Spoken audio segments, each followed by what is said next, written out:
All right. Ladies and gentlemen, can you hear me okay? I'll sound over. Check, check, check, one.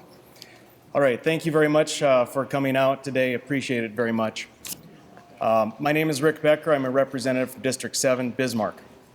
And we have called this press conference to shed light on and raise awareness of the most unfortunate political tactics employed by our governor, Doug Burgum, on members of his own party. You are likely aware, as it has been reported in local and national media, that Governor Burgum has been using unprecedented amounts of his vast wealth to not only influence but outright determine the outcome of legislative races across this state. Our points are twofold.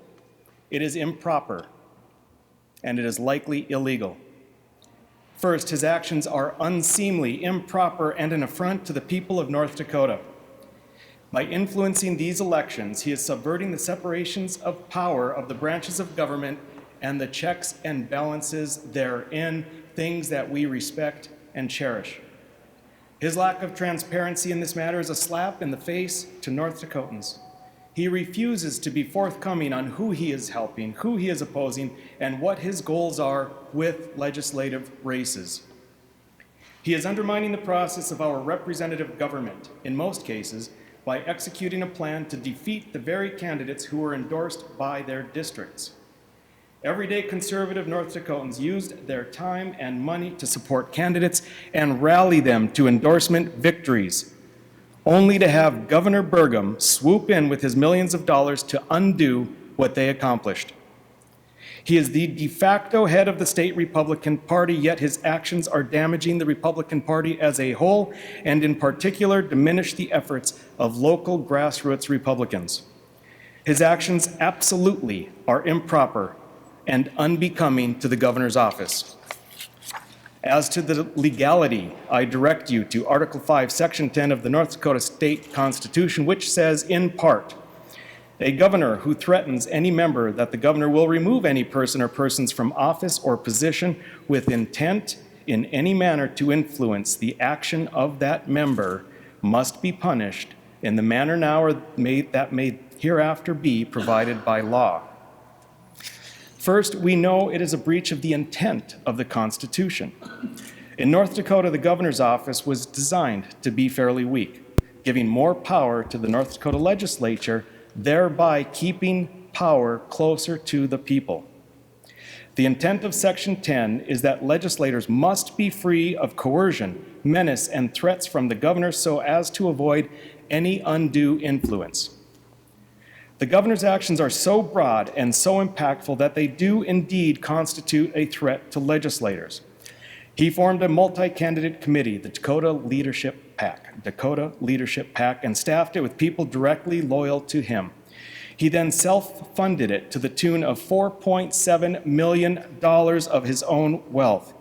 In a state where a legislative campaign commonly runs $5,000 to $20,000, this man has dumped a staggering and very menacing $4.7 million.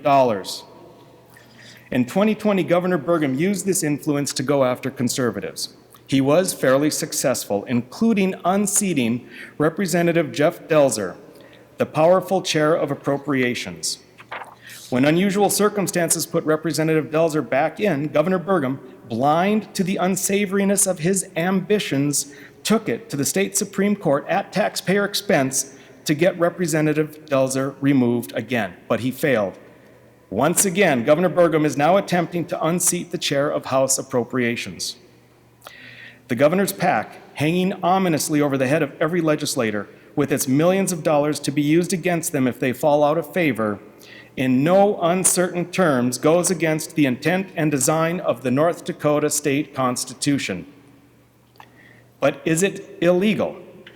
That will be for a court to decide, but I will provide an argument that I believe has merit.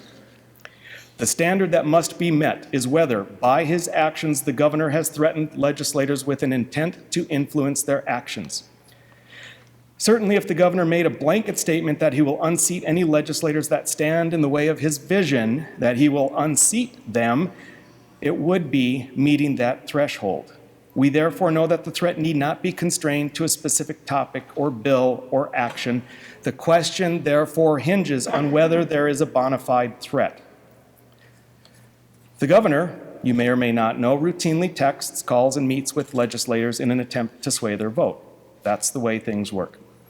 But as an example of that threat question, I relay to you an instance when the governor very much wanted me to vote a certain way and to help sway the vote of other legislators. I refused. He leaned in close, keeping a firm grip on my hand, and said, "You don't want to be on the wrong side of this one." Now, for me, I wouldn't consider that a threat. I would consider it a strong nudge. But put it in the context that there is a multi-million-dollar PAC out there that will take out anybody who opposes the governor. And that is an ever-present threat. It's very much like a mafia boss who's got a hitman, and the hitman goes out and breaks a few legs. The mafia boss doesn't need to go out and make verbal threats anymore. He's got the hitman standing behind him, smiling. It's an implied threat. And that's what Dakota leadership is. It's the hitman that is the implied threat to every legislator. Now, what about free speech? Donating to campaigns is free speech. The United States Supreme Court said so. However, the North Dakota Constitution says that when it comes to legislators, the governor does not have the same free speech rights as citizens. For example, a citizen can threaten a legislator that they will do everything in their power to unseat that legislator if they don't vote the right way.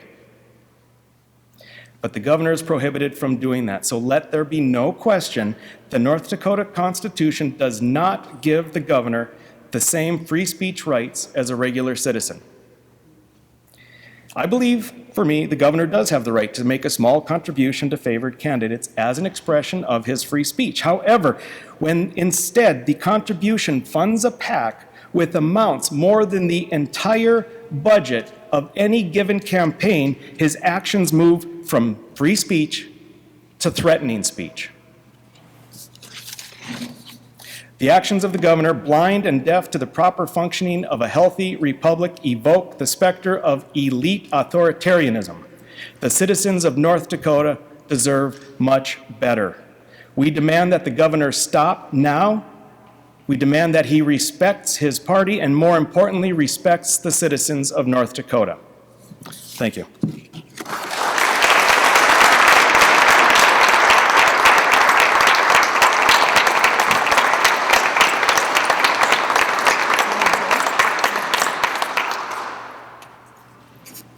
Well, good afternoon. My name is Sebastian Ertelt, current state representative for District 26, which was basically dissolved in the legislative redistricting process, and I am currently a resident and candidate in District 28 for the State Senate.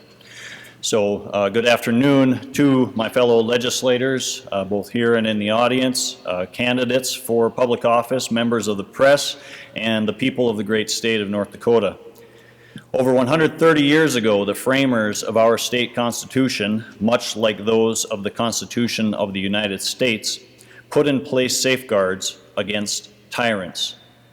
One of those safeguards is found in Article 5, Section 10 of the state constitution, which has already been referenced. What the governor is doing may well be unconstitutional. Governor Burgum is trying to run both the executive and legislative branches of state government. It is clear that Governor Burgum is attempting to influence not only legislators, but other statewide elected officials through his substantial financial contributions to the multi-candidate committee Dakota Leadership PAC, which in turn runs political ads for his political allies or against conservative political opponents.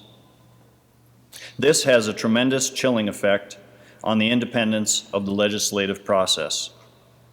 I do thank the press for covering these actions of the governor, which took place during the 2020 elections and is happening again this election year.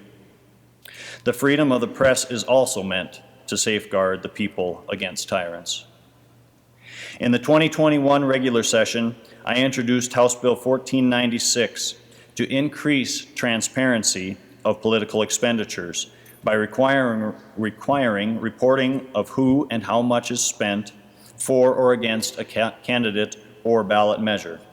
I encourage the next legislative assembly to revisit this legislation.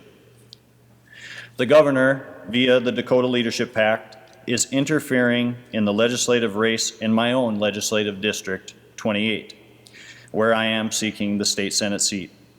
This district is of particular interest due to the governor's interference in the district's legislative race in 2020, and begs the question, did the governor influence the legislative redistricting bill that significantly changed the boundaries of District 28 to the benefit of his 2020 team, who are running again this year as a team despite not having the full endorsement of the grassroots district Republican Party?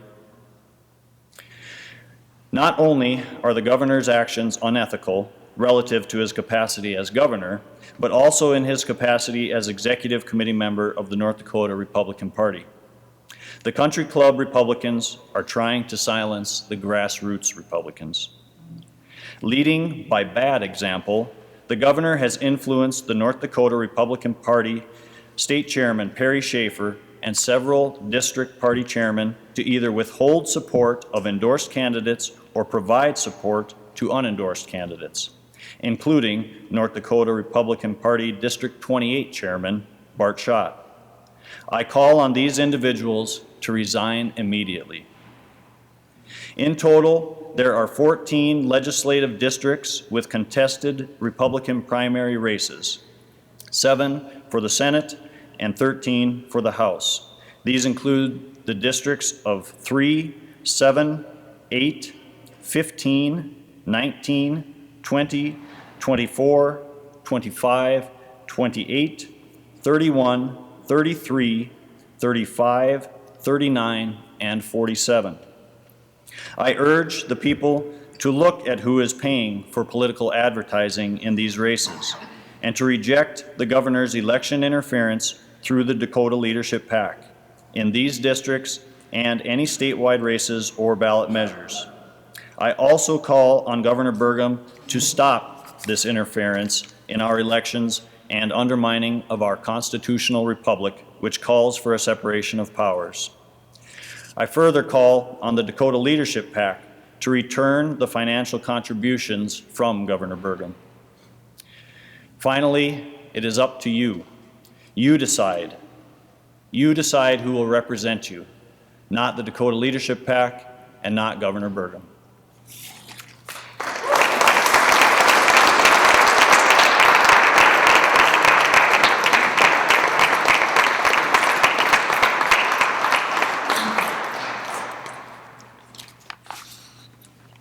Hello, everyone. For the record, I'm Rep. Jeff Magrum. I represent District 28 in the House now. I'm a Senate candidate in District 8. And I'm just going to tell you, it's pretty easy to get upset and take it personal when being attacked with dishonest and defaming information during an election, but it's very disheartening when it's your own governor.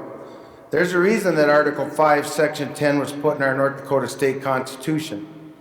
And I understand, we made a lot of enemies this last session. Why? We had the most important bills. Can you still hear me? We had the most important bills. Think about it. We had the pro-life bills. We tried to push the abortion clinic out of North Dakota. Hello? And election integrity.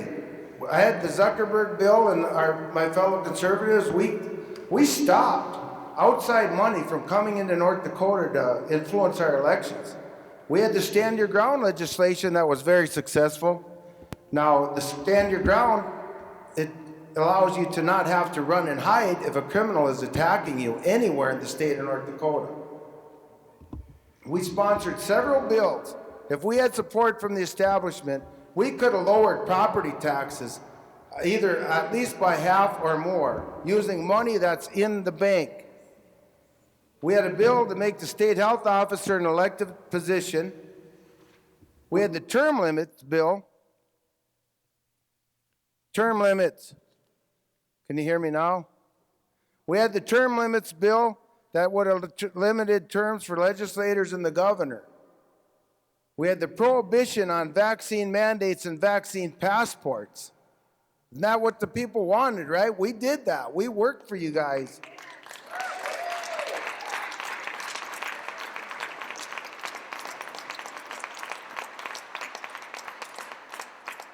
We were in here fighting against that emergency declaration. Remember that? That's not even that long ago. It's only a little more than a year ago. We told him, the governor I'm talking about, we told him, we're not leaving this Capitol until that emergency declaration is rescinded. And he rescinded it right after we left. But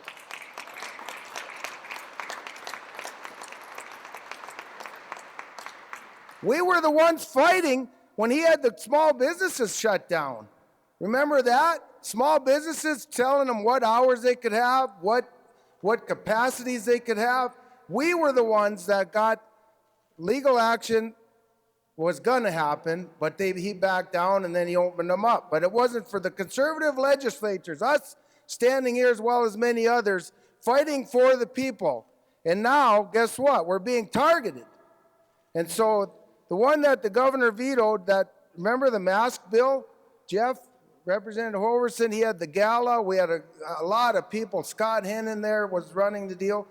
We had what that bill did is prevent the state from enforcing a mask mandate, and he vetoed it. And then the people rose up and came to the Capitol, and the veto was overridden. So,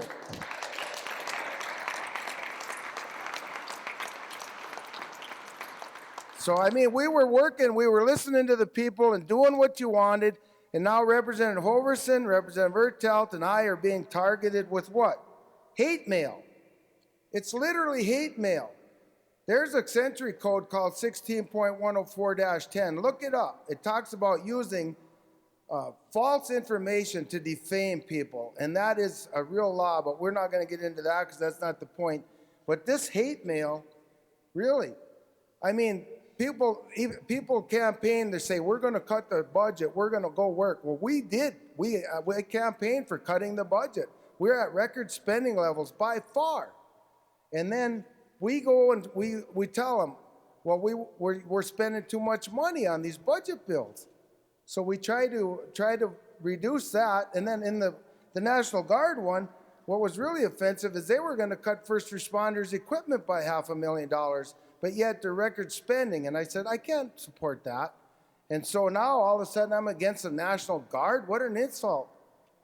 I love the National Guard. I got a lot of family members that are in the military and the police too. I mean, that almost looks like a movie thing. I mean, it's just like bizarre.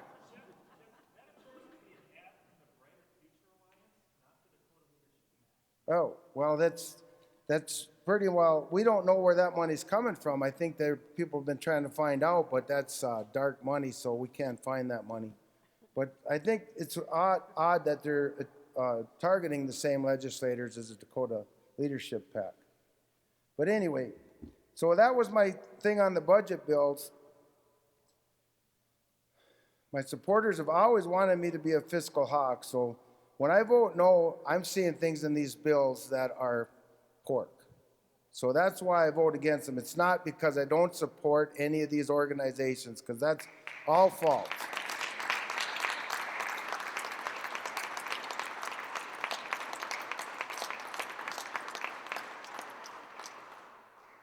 I believe the governor's anger is causing him to cross the line of separation of powers that is prohibited in Article 5, Section 10 of the North Dakota State Constitution that we all took an oath to uphold.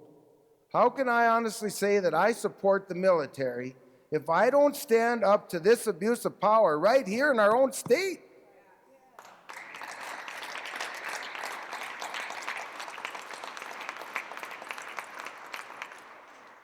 I respectfully ask the governor to stop funding candidates and please stop the untruthful and slanderous campaign against several of us. Governor Burgum, please let the people of North Dakota choose their legislators without interference by the governor's office and influence. Dividing these legislative districts and causing divisions among our people does not promote tranquility. We know from history that a state divided against itself cannot stand. Our people have been through enough hardships. We just went through the corona. There's been all kinds of things going on, and prices are high. We need peace now. Governor Burgum, let's put our differences aside and bring the great people of North Dakota together for the greater good. Memorial Weekend is here. Let's stop the attack on our people and their government. People of North Dakota, vote with your heart and vote for candidates that will represent you and your government. Realizing that nothing can be done right now if the governor doesn't stop other than your vote for the people that aren't bought by the governor. You will know his candidates by their many mailers and the media ads. And the main pack is the Dakota Leadership Pack. It's printed on their flyers.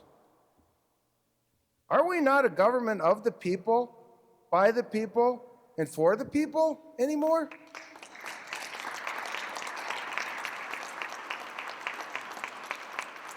You have the power. You got the power. He doesn't have it. You have it. The people have the power, and we can show him that we don't agree what he's doing by not supporting his candidates this election.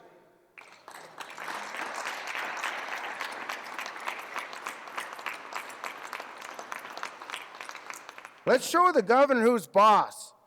You're the boss. The people are the boss. Reject the governor's candidates and vote for the people's candidates. And the ones that are going to answer to you, not to him. So vote for us, the people's candidates.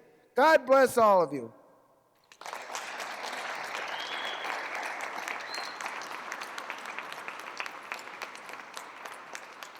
I'm willing to stand for questions, and I think Jack Duro right here with the Bismarck Tribune has one.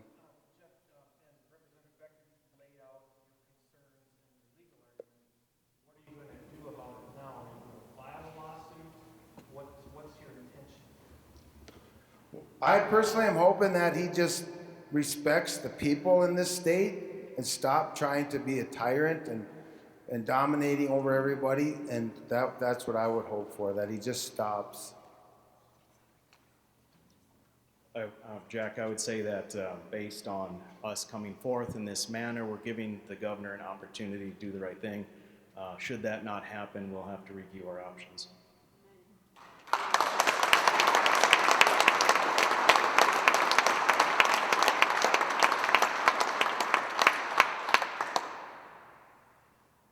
Is there any other questions?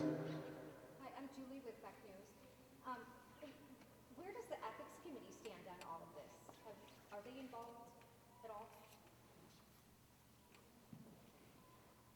We certainly have not contacted the Ethics Committee. I'm sure that there has been no formal complaint filed in this regard. I suppose that's one avenue to go. I think that a lot of the conservatives are not fans of the structure of the Ethics Committee. It's not something natural for us to lean to, but I suppose that is something that should be considered. Thank you. If I may answer that question, a good question from the last campaign when the Dakota Leadership PAC went after the treasurer, Dan Johnson, you might remember. I remember it well because the misleadingness, violating 16.1, the chapter in the Century Code, claiming that he was a tax cheat. Some of you maybe got the brochures that had Dan's hands red-handed. It was a complete lie, or it was a stretch of the truth. The Century Code's clear, misleading. You know, maybe there's a technicality there that's a fact, but it's misleading. So I took it upon myself at that time to find out, is there anything we can do about this? I was told, we'll call the Attorney General. So I called the Attorney General's office. They said, well, you need to call the state's attorney. So I called the state's attorney. Well, you need to call the sheriff. So I called the sheriff. Well, the sheriff said, you need to call the state's attorney. So round and round I went. When we got into session, I did contact the Ethics Commission. They were willing to see the evidence, and so I had to go collect all the all the brochures and everything. Then the session was over. By the time I was done, running around in circles, I was so exhausted. I had other things I had to do, like help fight for your freedom and stuff like that, that were just more important. So that's how the game is played.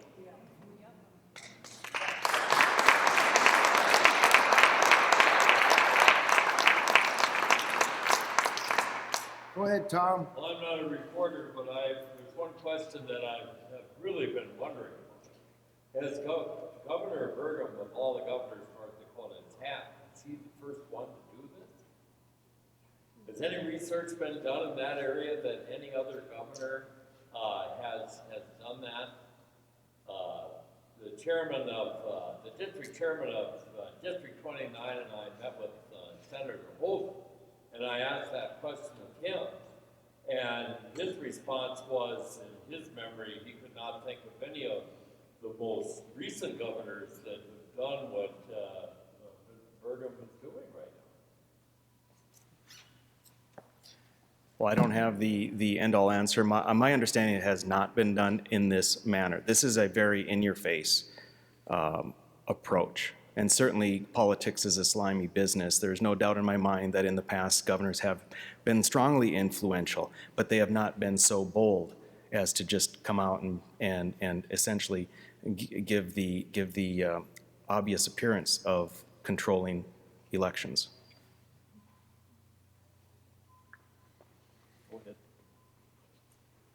Go ahead, there's a young guy back there who wanted to ask a question. Jonathan Booker, local business owner, and live just down the road. Are there any other acts we should be paying attention to? Which other PACs?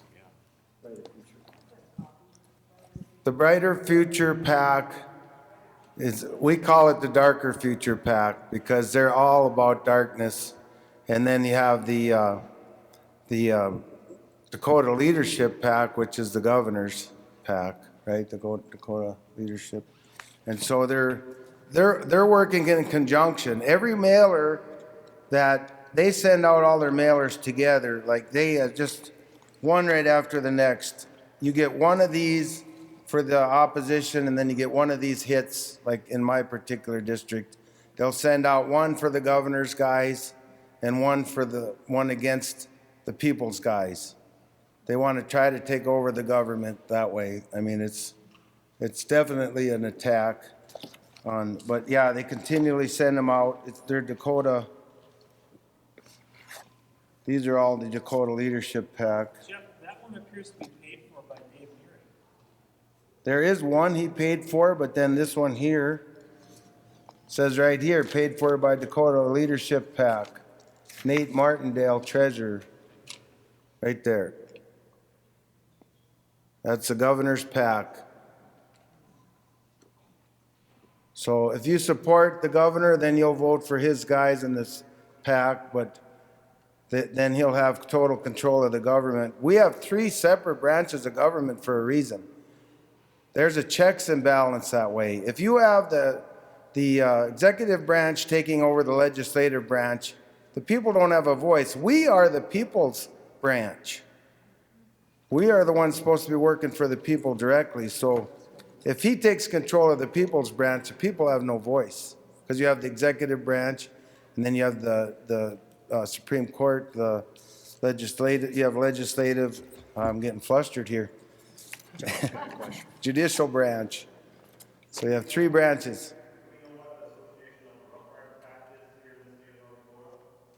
Rough Rider? I haven't seen the Rough Rider PAC doing too much. I mean, I believe, if I recall correctly, but I hate to say it publicly, I think that is in that Dawson Schefters, who was with the governor's office in the past. I think they were responsible for the leak of the delegate information before the convention. I believe that's the Rough Rider. Josh? So, the Brighter Future Alliance is the one that's putting out the attack flyers, for lack of a better term. Are we saying that that's the governor? No. No, it's a 1-2 punch. Some people have speculated that they're working together. That's purely speculation. And so our focus is on Dakota leadership and the governor. The question being asked, are there other PACs? Brighter Future Alliance would be one that is most unfortunate in its approach because it has blatant lies. And that's something, unfortunately, we have to be faced with. Politics has always been filled with some misrepresentations and distortions and spins. But Pat Finken with the Brighter Future Alliance has taken it to a whole new level and relies completely on an uninformed voter to get the results he's looking for. However, that being said, that's not why we're here today. We're bringing light to the Dakota leadership PAC and Doug Burgum. Yep. You had a question? My name is Sheila Heiser. I'm just a concerned citizen here in Bismarck, North Dakota. Has there been any research? I mean, this obviously isn't just Doug Burgum. I mean, I even asked myself the question, where in the world did this guy come from? I mean, has he been groomed to approach North Dakota like this? I mean, he's not, he fakes himself out to be like a cowboy, puts it, you know, he tries to put himself in our shoes, but he's really not. I mean, has there been any research? I understand what you're saying, and a lot of people have similar concerns to yours. However, I would be very careful to not make things personal. In my mind, we need look no further than what we've spoken about already. Yes. Yep. I noticed just as of this morning that Hill did an entire article called North Dakota Governor Spends Against Members of Own Party in Primaries. What else are you hearing from outside the state? Are you getting any feedback from people who are hearing about this? And what do you think about the... It's catching some national attention, so the question is, the Hill covered it. Are we hearing anything else? I spoke yesterday with the leader of a national conservative organization that is essentially shocked at what's happening in North Dakota, and we'll see if anything comes of that. Yes. I'd like to propose a go forward.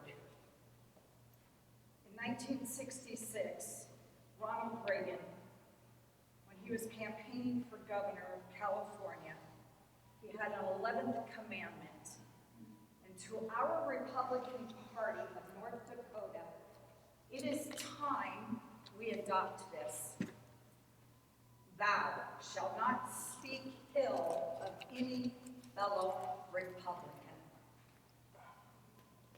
On a go-forward basis, I would encourage every one of us to adopt it. Damage has been done. We are fighting another party, and we need to come together. I'm ashamed of what this party has done. It is time we quit speaking. All of this trash that I've seen Rick Becker, Dan Johnson, Jeff Bergen, Jeff Holerson, I'm appalled. And I'm sorry, I'm upset. And I am from District 24, and my husband is now running for the state house, and I want to see this dissolved. We need a change. It is an embarrassment. We're one of the strongest states in the United States. And look, you're asking questions. Is any other governor doing this, or any other PAC? And we are doing it. I agree. I agree. It would be nice if we could focus our efforts to fight against the progressive leftists in Washington, D.C. that are destroying the country. Yes, sir. Oh, yes. I'm sorry. I'm a hog. So I'd like to actually back up a couple questions. There are, at least there were in the 2020 election, other multi-candidate committees who were doing similar type of advertising, and that's actually the reason that I brought forth the bill that I did.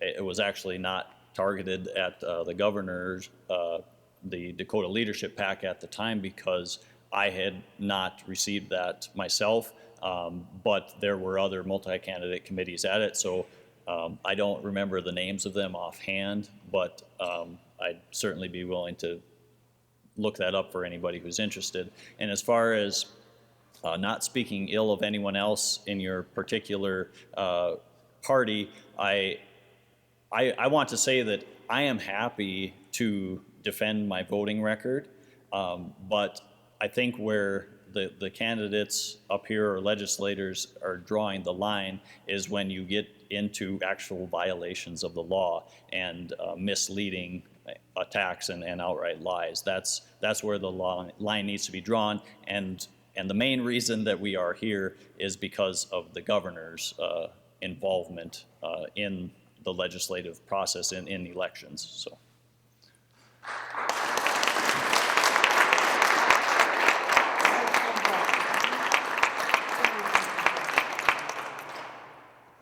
Go ahead.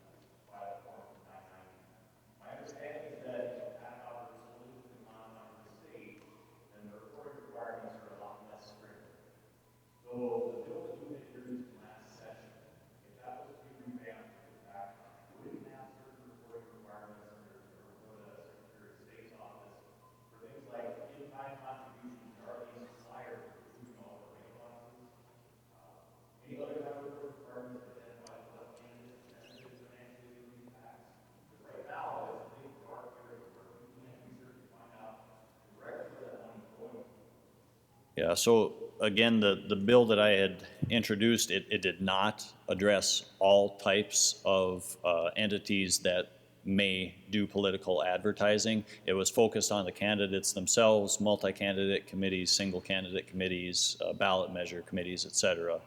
And so if legislation was brought forth, certainly you could look at any number of expansions, I guess, of that idea, but what I was targeting was simply some transparency on the actions that we knew were taking place with multi-candidate committees in particular.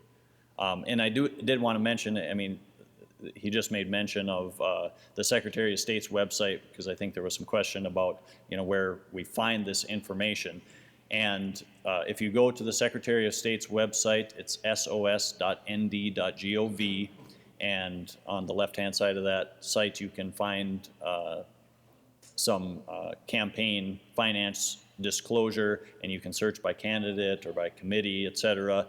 And it might take a little bit of navigating that page to understand where the money is flowing to and from, rather, because it actually doesn't give you a whole lot of where the money is going, except for PACs such as the Brighter Future Alliance. They actually have to show who they are spending for or against, whereas the multi-candidate committees, candidates themselves, are reporting who they are receiving money from.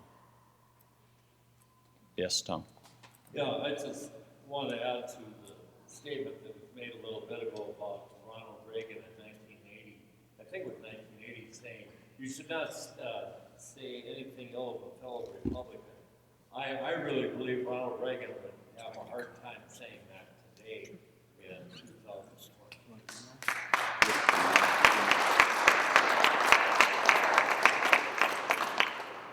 It's to the last one. Please don't misinterpret what I'm saying. I'm not saying that about you guys. I'm saying what's being said about you.